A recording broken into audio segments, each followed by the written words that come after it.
Здравейте! В това видео ще ви покажа как за първи път сварих 5 литра прясно мляко в Instant Pot Ultimate.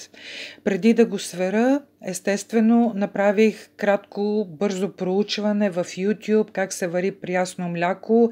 Единственият резултат, който намерих, беше как се приготвя кисело мляко в Instant Pot или как се вари прясно мляко, максимум 1 литър, върху решетка, слага се вода и така и не го догледах видеото, защото това не беше нещо лично на мен, което да ми върши работа.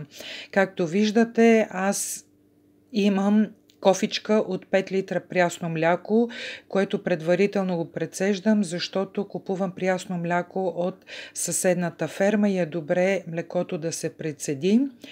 Преди това погледнах и в Facebook страницата на Instant Pot България.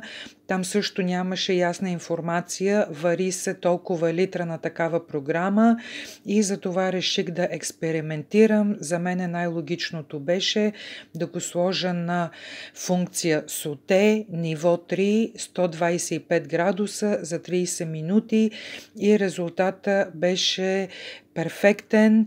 Млекото кипна, надигна се съвсем леко, не съм го бъркала.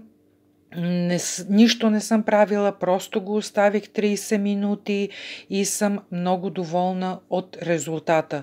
Когато млекото изстине, ще обера каймака и ще го прибера, защото после от каймака правя домашно масло или домашен сладолед.